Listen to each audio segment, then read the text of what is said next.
প্রিয় বন্ধুরা, welcome to exam help Bangla YouTube channel. বন্ধুরা, তোমাদের সবার জন্য দারুণ খুশির খবর। Finally AOC means army ordinance crops এর তরফ থেকে অফিসিয়াল ফুল নোটিফিকেশন আউট করা হয়েছে ভিন্ন ভিন্ন পোস্টের জন্য, যার জন্য কিছুদিন আগে তোমাদের একটা শর্ট নোটিফিকেশন ভিডিও দিয়েছিলাম। এখন কিন্তু বর্তমানে অফিসিয়াল ওয়েবসাইটে তোমরা দেখতে পাবে, এখানে কিন্তু তোমাদের বিস্তারিত নোটিফিকেশন প্রকাশ করা হয়েছে এবং অনলাইন আবেদন করার ডেটটা কিন্তু এখানে দেওয়া হয়েছে।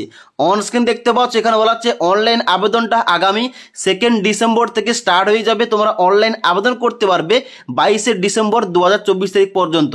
তাই আজকের এই ভিডিওটির মাধ্যমে তোমাদের এই অফিসিয়াল ফুল নোটিফিকেশন সংক্রান্ত A to Z বিস্তারিত বলবো। এখানে কোন কোন পোস্টে আবেদন নেওয়া হবে, কারা কারা তোমরা কোন কোন পোস্টে আবেদন করতে পারবে, রিজন ওয়াইজ ভ্যাকেন্সি কিরকম রয়েছে, তার সঙ্গে সঙ্গে এখানে আবেদন করলে সিলেকশন কয়টি ধাপে হবে এবং তার সঙ্গে সঙ্গে প্রতিটি পোস্টে বেতন তোমাদের কিরকম রয়েছে। তাই অবশ্যই তোমরা ভিডিওটি না টেনে শেষ পর্যন্ত দেখে নাও। তো বন্ধুরা, অনস্ক্রিন দেখতে পাচ্ছ অফিসিয়াল ফুল নোটিফিকেশনটা ওপেন করে রেখেছি। এখানে দেখতে পাচ্ছ প্রথমে লেখা রয়েছে ডিটেল অ্যাডভার্টাইজমেন্ট, যেখানে বলা আছে government of India ministry of defence filling up of the defence civilian post at various unit কিংবা depot in government of India ministry of defence central recruitment cell care of army ordnance crop centre Secunderabad pin number 500015, যেখান থেকে official ফুল নোটিফিকেশনটা out করা হয়েছে। যেখানে তোমাদের নিচে ছকের মাধ্যমে A to Z পোস্টের নাম দেওয়া রয়েছে এবং তার সঙ্গে সঙ্গে ক্যাটাগরি অনুযায়ী শূন্যপদ এখানে কিন্তু উল্লেখ করা রয়েছে এবং তার সঙ্গে সঙ্গে প্রতিটি পোস্টে এখানে কত টাকা তোমাদের বেতন দেওয়া হবে এখানে কিন্তু উল্লেখ করা রয়েছে। এখানে সবার প্রথম 1 নম্বর পোস্ট রয়েছে ম্যাটেরিয়াল অ্যাসিস্ট্যান্ট, যেখানে মোট শূন্যপদ রয়েছে 19টি। তারপর রয়েছে বীর পয়েন্টে জুনিয়র অফিস অ্যাসিস্ট্যান্ট, এখানে 27টি শূন্যপদ রয়েছে। তারপরে সির পয়েন্ট রয়েছে সিভিল মোটর ড্রাইভার, এখানে 4টি ভ্যাকেন্সি রয়েছে। তারপর রয়েছে এখানে টেলি অপারেটর গ্রেড 2, যেখানে 14টি ভ্যাকেন্সি রয়েছে।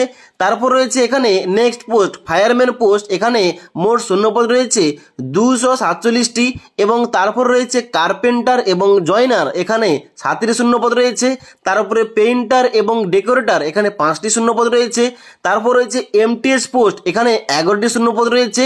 এবং তারপরে লাস্ট পোস্ট রয়েছে ট্রেডসম্যান মেড, এখানে শূন্যপদ রয়েছে 389। যেখানে তোমাদের ডান দিকে পে স্কেল উল্লেখ করা রয়েছে প্রতিটি পোস্টের জন্য এবং তার সঙ্গে সঙ্গে এখানে কিন্তু তোমাদের প্রতিটি পোস্টে কিন্তু এখানে তোমাদের বেতন মূল্য উল্লেখ করা রয়েছে, তোমরা চেক করতে পারো। ওকে, যেখানে এই সমস্ত পোস্ট মিলিয়ে এখানে মোট শূন্যপদ রয়েছে 723টি, যার জন্য তোমরা অল ওভার ইন্ডিয়া থেকে ছেলে ও মেয়ের এখানে অনলাইনে আবেদন করতে পারবে। ওকে, এবার তোমাদের নেক্সট 2 নম্বর পয়েন্টে এখানে কিন্তু রিজন ওয়াইজ এখানে ভ্যাকেন্সি উল্লেখ করা রয়েছে। যেমন দেখতে পাচ্ছ প্রথম রয়েছে ইস্টার্ন রিজন। এবার ইস্টার্ন রিজনের মধ্যে কোন কোন স্টেট পড়ছে, এখানে পড়ছে আসাম, অরুণাচল প্রদেশ, নাগাল্যান্ড এবং মণিপুর। এই সমস্ত স্টেটের জন্য কিন্তু এখানে তোমাদের ইস্টার্ন রিজন থেকে আবেদন করতে হবে। যেখানে ডান দিকে এখানে পোস্ট অনুযায়ী কিন্তু এখানে ভ্যাকেন্সি সংখ্যা উল্লেখ করা রয়েছে। ওকে, এবার আমাদের দেখতে হবে আমরা যদি এখানে ওয়েস্ট বেঙ্গল থেকে আবেদন করব, তাহলে ওয়েস্ট বেঙ্গলের জন্য আমাদের কোন রিজন থেকে আবেদন করতে হবে। এখানে তোমরা নিচের দিকে আসবে, সবার যে লাস্টে কি রয়েছে জির পয়েন্টে সেন্ট্রাল ইস্ট রিজন। এই সেন্ট্রাল ইস্ট রিজনের মধ্যে রয়েছে আমাদের ওয়েস্ট বেঙ্গল, ঝাড়খণ্ড এবং সিকিম। ওকে, যেখানে শুধুমাত্র ফায়ারম্যান পোস্টে কিন্তু এখানে ভ্যাকেন্সি রয়েছে। তো এবার দেখে নাও তোমরা এখানে তোমাদের এই ফায়ারম্যান পোস্টে কিংবা অন্যান্য পোস্টে এখানে তোমাদের কি কোয়ালিফিকেশন চাওয়া হয়েছে। নিচের দিকে আসবে, যেখানে এজ লিমিট সমেত এখানে কিন্তু এডুকেশন কোয়ালিফিকেশন উল্লেখ করা রয়েছে। ওকে, এখানে দেখতে পাচ্ছ তোমাদের কিন্তু 4 পয়েন্টে প্রতিটা পোস্টের নাম, ওই পোস্টে তোমাদের এজ লিমিট কি চাওয়া হয়েছে এবং তার সঙ্গে সঙ্গে মিনিমাম এডুকেশন কোয়ালিফিকেশন কিন্তু এখানে উল্লেখ করা রয়েছে স্টেপ বাই স্টেপ।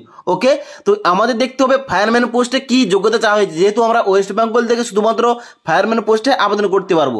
তো এখানে দেখতে পাচ্ছ ফায়ারম্যান পোস্ট রয়েছে, এখানে এজ লিমিট চাওয়া হচ্ছে 18 থেকে 25 বছরের মধ্যে, অর্থাৎ তোমাদের বয়স যদি 18 থেকে 25 বছরের মধ্যে হয়ে থাকে তোমরা সবাই এই পোস্টে এলিজিবল।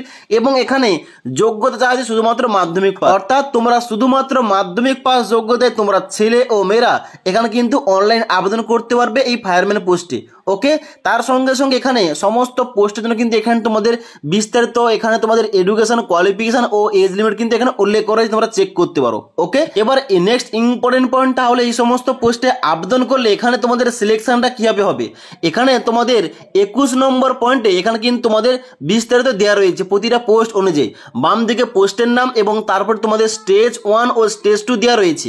এবার আমাদের দেখতে হবে ফায়ারম্যান পোস্টে কি এখানে রয়েছে। এখানে দেখতে পাচ্ছ ফায়ারম্যান পোস্ট রয়েছে যেখানে প্রথম তোমাদের হবে ফিজিক্যাল মেজারমেন্ট টেস্ট, যেখানে কিন্তু তোমাদের প্রথম হাইট চেক করা হবে এবং তারপরে হবে তোমাদের ফিজিক্যাল এন্ডুরেন্স টেস্ট, তোমাদের কিন্তু এখানে রানিংটা চেক করা হবে এবং তারপরে বলা আছে ক্যারিং এ পারসন 63.5 কেজি, অর্থাৎ 63.5 কেজির একটা ওয়েট নিয়ে তোমাদের 183 মিটার ডিস্টেন্স কভার করতে হবে 96 সেকেন্ডে। ওকে, তারপর তোমাদের বলা আছে clearing 2.7 metre wide ditch landing of both feet, long jump তোমাদের করতে হবে। তারপর ডির পয়েন্টে বলা হচ্ছে climbing 3 metre vertical rope using hand and feet, যেখানে কিন্তু তোমাদের 3 মিটারের একটা ভার্টিক্যাল রোপে তোমাদের কিন্তু ক্লাইম্বিং কিংবা চড়তে হবে। ওকে, এবং তারপর তোমাদের সেকেন্ড স্টেজ রয়েছে রিটিন এক্সামিনেশন। ওকে, এবার তোমরা দেখে নাও এই রিটিন এক্সামে তোমাদের কোন কোন টপিক থেকে প্রশ্ন আসবে কিংবা এর এক্সাম প্যাটার্ন কি রয়েছে। এবার তোমাদের 22 নম্বর পয়েন্টে দেখতে পাও তোমাদের কিন্তু সিলেবাস দেওয়া রয়েছে রিটিন এক্সামিনেশনে, যেখানে কিন্তু লেভেল অনুযায়ী দেওয়া রয়েছে। এখানে বলা আছে syllabus for post pay level 1 এবং 2, অর্থাৎ ফায়ারম্যান পোস্ট কিন্তু একটা লেভেল 2 পোস্ট এবং এমটিএস হচ্ছে লেভেল 1 এর পোস্ট। এই সমস্ত পোস্টে আবেদন করলে তোমাদের এখানে এক্সাম প্যাটার্ন কি রয়েছে। এখানে বলা আছে তোমাদের টোটাল 150 নম্বরে পরীক্ষা নিয়ে যাবে, যেখানে কোন কোন এখানে সাবজেক্ট রয়েছে বলা আছে জেনারেল ইন্টেলিজেন্স এবং রিজনিং থেকে তোমাদের 50টা কোশ্চেন আসবে, নিউমেরিকের অ্যাপটিটিউড থেকে তোমাদের 25টা কোশ্চেন আসবে, জেনারেল ইংলিশ থেকে তোমাদের 25টা কোশ্চেন এবং তার সঙ্গে সঙ্গে জেনারেল অ্যাওয়ারনেস থেকে তোমাদের 50টা কোশ্চেন, যেখানে তোমাদের 2 ঘন্টা টাইম দেওয়া হবে। এর মধ্যে তোমাদের 150 নম্বর তোমাদের কভার করতে হবে। ওকে, এবার এখানে তোমরা নিচের দিকে এলে দেখতে পাবে এখানে কিন্তু তোমাদের নেগেটিভ মার্কিং রয়েছে 0.25, অর্থাৎ 4টি প্রশ্নের উত্তর ভুল করলে 1 নাম্বার কাটা যাবে। তারপরে এখানে কিন্তু বিস্তারিত সিলেবাস দেওয়া রয়েছে প্রতিটা সাবজেক্ট অনুযায়ী, এই সাবজেক্টের মধ্যে তোমাদের কোন কোন টপিকগুলো পড়তে হবে।